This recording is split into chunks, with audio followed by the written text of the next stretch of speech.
네, 매일 아침 꼭 챙겨야 할 뉴스 딱 3개만 골라서 깊게 들여다봅니다. 뉴스 3개 시간인데요. 금요일에는 오마이뉴스의 곽우신 기자와 함께합니다. 어서 오세요. 네, 안녕하세요.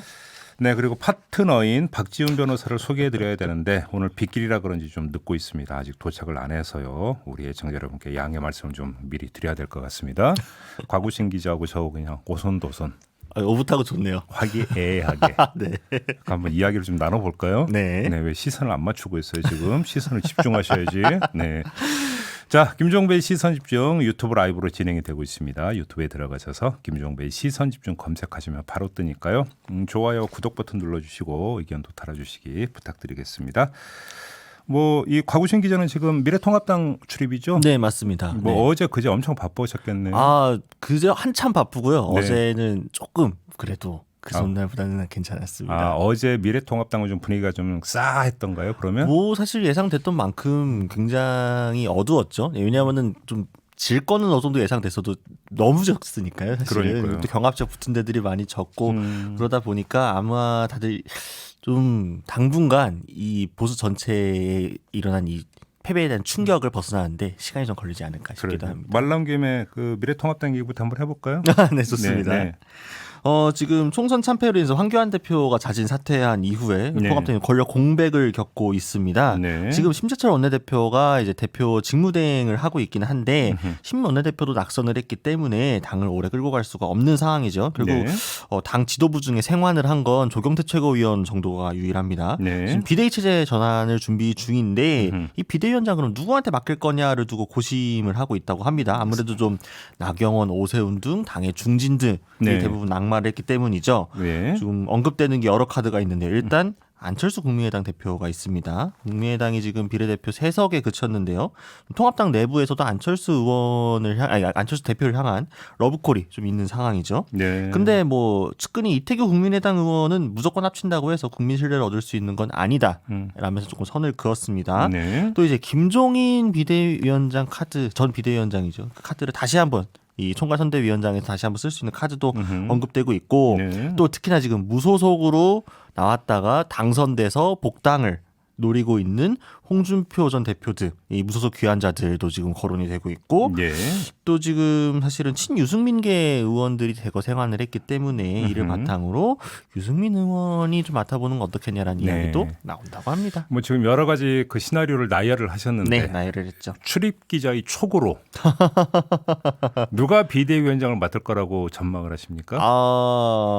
굉장히 어려운 질문이네요. 여기서 또 저의 얘기 나오는 건가요? 네. 근데 사실은 지금 현재 거론되고 있는 카드들은 다 한계가 있어가지고 네. 비대위원장으로 딱 뭐라고 하기가 좀 어려운 상황이거든요. 일단 안철수 국민의당 대표 같은 경우에는 안철수계가 통합당에서 좀 당선이 됐으면 모르겠는데 대부분 지금 거의 뭐 돌아오지 못했기 때문에 네. 안에서 좀 동력이 좀 약한 상황이고요. 또 안철수 전 대표도 좀 이거에 대해서 거리를 좀 두고 있고 김종인 카드도 이미 지금 총괄 선대위원장으로 김종인 효과가 안 먹혔기 때문에 이 카드 네. 재활용도 좀 그렇죠. 무소속 귀환자들은 복당 자체에 좀 시간이 걸릴 수가 있습니다. 절차를 하다 보니까 당장도 비대위 또 이제 본인들도 비대위보다는 그 이후에 실제 비대위에서 정식 전당대회 열고 당권 경쟁할 때를 노릴 가능성이 높고요. 또 유승민 의원도 사실 상처가 굉장히 많죠. 그럼 누구라는 얘기예요? 그러니까 이제 이게 살다 보면 그러니까 이제 뭐 여러 카드들이 좀 사실 거론될 수 있는데 예를 들면 네. 윤여준 전 장관 같은 경우에도 거론이 가능성이 있죠. 당 안팎에서 벌써 이름이 거론이 되고 있습니까? 그러니까 아주 막 수면 위로 올라오거나 물밑 접촉이 활발하게 일어나고 있는 건 아니지만 아시는 것처럼 보수 쪽에서 지금 상황에서 네. 중량감 있게 깃발을 들 수 있을 만한 분들이 별로 없거든요. 인재풀이 예. 많이 상하기도 했고 그런 상황에서 그래도 그나마 좀 이 총선 과정에서 상처받지 않은 분. 또 중량은 나름 있고 경험도 있는 분들 중에서는 윤여준 장관 같은 분들도 이야기가 충분히 나올 수 있지 않느냐. 근데 오늘 보도 나온 거 혹시 보셨어요? 그 황교안 대표가 밤 11시쯤에 이제 대표직 사퇴 선언을 했잖아요. 네. 사퇴 선언 직전에 김종인 총괄 선대위원장한테 전화를 해서 네. 비대위원장 자리를 맡아달라. 라고 요청을 했다라는 보도가 나왔는데 네. 김종인 그 선대위원장도 이 보도를 부인을 하지 않았어요. 네. 전화가 와서 요청한 건 맞다라고 네. 확인을 해줬다고 하니까 그건 팩트인 것 같고 다만 본인이 아주 그 단칼에 거절을 했다라는 지금 이야기는 없어요. 네. 이렇게 놓고 본다면 당 안에서 큰 반발만 없다면 김종인 선대위원장이 김종인 비대위원장으로 네. 명함을 새로 팔 가능성 이것도 배제할 수 없는 거 아닌가요? 당연하죠. 당연히 이 가능성도 상당하고 사실은 지금 나오고 있는 이야기들 중에서는 오히려 네. 안철수 쪽보다도 이쪽이 훨씬 가능성이 있기는 하죠. 근데 네. 김종인 체제가 들어서기 위해서는 몇 가지 좀 조건들이 필요할 텐데 그 조건이 충족될 수 있겠느냐 네. 요건들이 사실은 이번에도 왜 김종인 효과가 없었냐고 하면 공천 이후에 늦게 들어온 타이밍도 타이밍이고 실권 자체에서 별로 손발이 안 맞았잖아요. 김종인 네네. 위원장이 뭘 하려고 해도 윤리 위해서 뭐 말을 안 듣는다거나 뭐 당 내부에서 사실은 계속 이 어쩔 수 없이 인정은 하지만 조금 꺼려하는 그런 분위기들이 있기 때문에 네. 특히나 지금 21대로 넘어가는 이 과정에서 의원들이 대부분 대구 경북이나 부산 경남 쪽에서 당선이 많이 됐는데 이 의원들은 수도권 의원들 정서가 좀 많이 다르잖아요. 김종인 위원장 체제에 대해서 이런 감정도 다르기 때문에 그러니까 결국은 그 지금 미래통합당이 출범하면서 이제 잡아놨던 일정표에 따르면 7월인가에 이제 대표 선출에 위한 전당대회가 네, 예정이 해야죠. 되어 있죠. 네. 그렇기 때문에 이제 7월이 되면은 비대위 체제는 어차피 끝나게 되어 있는데 네. 그럼 어떤 징검다리 비대위가 될 텐데 이 비대위의 성격이 혁신 비대위냐 관리 비대위냐.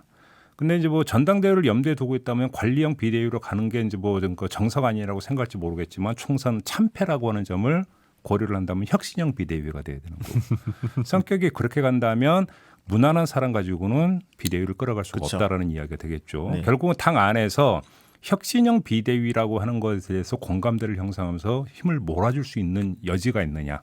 결국 이게 중요한 문제 아닐까요?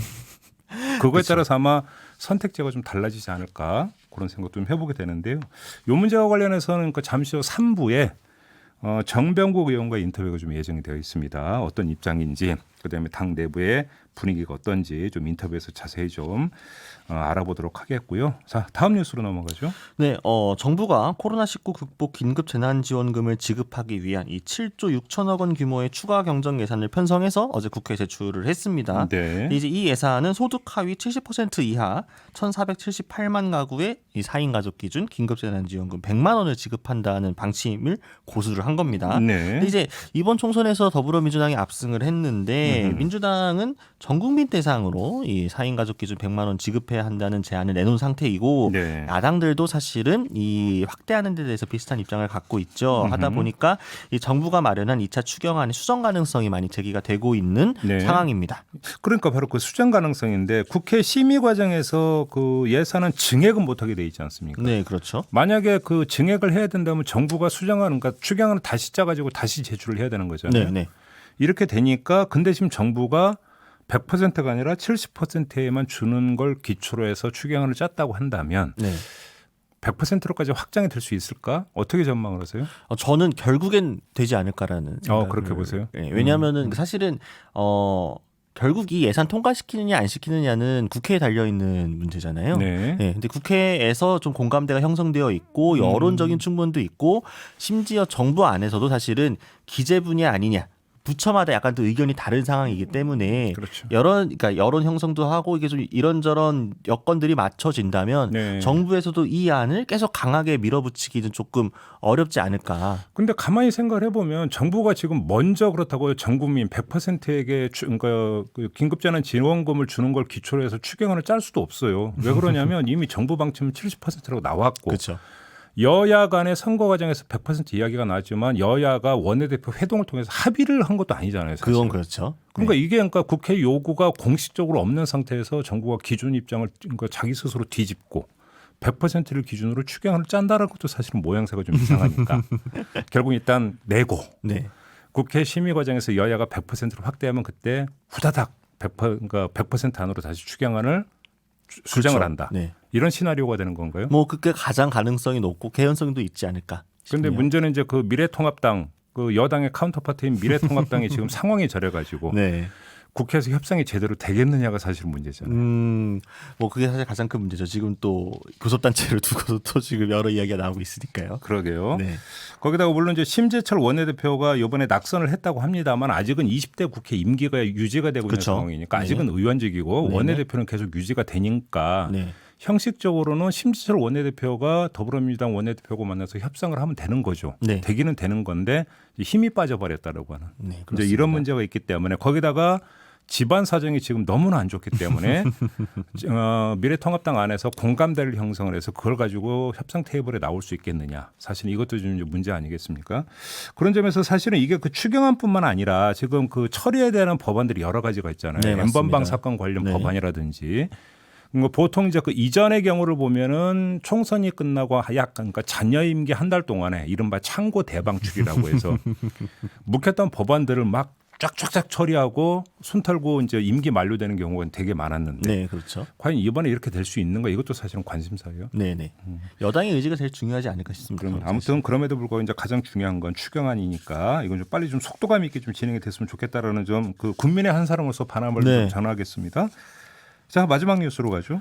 네, 서울 남부지검 형사 6부가 지금 이 라임 스캔들을 맡고 있는데요. 이 특정경제범죄 가중처벌법상 뇌물 또 공무상 비밀누설죄 혐의로 체포영장을 받아서 이 김아무개 전 청와대 행정관을 체포를 했습니다. 네. 김 전 행정관은 이제 원래 금융감독원 소속 팀장이었는데 지난해 2월부터 올해 2월까지 청와대 경제수석실 행정관으로 파견 근무에 와 있었죠. 근데 이 파견 근무 기간 중에 네. 이 라임 사태에 연루됐다는 의혹을 받고 있는 상황입니다. 그래서 지금 검찰 수사가 청와대로까지 확대되겠느냐에 대한 여부가 지금 관심을 받고 있죠. 그러니까 한 금융기관 어떤 뭐 센터장이 우리 뒤에 이 김 행정관이라는 사람이 있다 네. 이러면서 뭐 그러니까 이야기한 녹취록이 지금 이제 확보가 됐다라는 거잖아요. 네, 그렇죠. 그래서 이제 그 김모 행정관이 어디까지 개입을 했느냐. 네, 그다음에 이것이 김모 그러니까 행정관의 그냥 개인적인 차원의 어떤 일탈이었느냐. 네, 아니면 또 김모 행정관 뒤에 또 다른 사람이 있는 것이냐. 결국은 초점은 여기 있는 거잖아요. 맞죠, 맞죠. 그러니까 이게 그러니까 이른바 이제 뭐 야권 쪽에서 주장하는 것처럼 권력형 비리 사건이냐 아니냐라고 하는 건 결국은 이제 그 김모 전 행정관 뒤에 누가 있느냐, 있느냐 없느냐. 이거부터가 이제 가장 핵심적인 문제가 되는 건데 네, 이제 체포가 됐으니까 네. 이제 캐게 되는 건데 뭐 또 이제 일각에서 이런 시선도 있더라고요. 총선이 끝나자마자 네, 그쵸. 김모 전 행정관을 체포한 것. 이걸 어떻게 읽어야 되는 거냐? 까마귀 날자 배가 떨어진 건지. 네. 그러니까 이게 오비 일학인지 아닌지가 참 이 시점이 묘하잖아요. 안 그래도 지금 계속 정치권, 검찰 여러 문제가 좀 얽혀가지고 네. 윤석열 총장과 뭐 정치권 이게 계속 이야기가 나오고 있는 상황인데 하필이면 이 타이밍에 검찰이 이렇게 눈에 띄는 일종의 제스처죠. 네. 딱 한 이 카드를 쓰게 된다는 거는 저는 약간의 정치적 고려가 아주 없진 않지 않을까라는 생각을 그러니까 해봅니다. 근데 또 역측면도 있을 수는 있을 거예요. 왜 그러냐면 총선이 끝나기 전에 총선 과정에서 김모 전 행정관을 체포를 해서 수사에 박차를 가했을 때는 또 이것이 선거를 고려한 수사 아니냐라고 하는 어떤 이야기가 좀 따라붙을 네. 수도 있기 때문에 오히려 체포 시점을 뒤로 미쳤을 가능성도 사실은 그 배제할 수가 없기 맞습니다. 때문에 네. 양면의 가능성이 지금 다 있는 네. 것 같아요. 그렇기 때문에 요거는 좀 예단을 할 게 아니라 일단 좀 검찰 제일 중요한 건 수사 결과 아니겠습니까? 그렇죠. 요거부터 좀, 네. 좀 그 보고 나서 판단을 해주면 되지 않을까 이런 생각을 좀 하게 되고요. 네, 네. 7621님이 질문 주셨는데 20대 국회는 언제까지고 21대 국회는 언제 시작하나요? 이런 질문을 주셨는데요. 5월 말까지가 20대 국회 임기입니다. 5월 30일까지인가요? 네. 28일까지인가요? 29일. 29일까지죠. 네네. 5월 29일까지가 20대 국회 임기 마지막 날이 되는 거고요. 그러니까 5월 30일부터 21대 국회의원들의 임기가 시작이 되는 것. 이렇게 이해를 하시면 될 것 같습니다. 그렇습니다. 자, 오늘 뉴스 3개는 오마이뉴스의 곽우신 기자와 함께 단둘이 오손도손 진행을 했습니다. 아, 예, 굉장히 빈자리가 크네요. 아주 예. 즐거운 경험이었죠. 갑작스럽고 좋네요. 아주. 좋다고 했습니다. 네. 네. 수고하셨어요. 네, 감사합니다. 네, 곽우신 기자와 함께했습니다. 네. 이슈의 핵심을 꿰뚫는 예리한 시선, 믿고 듣는 진품 시사 김종배 시선 집중.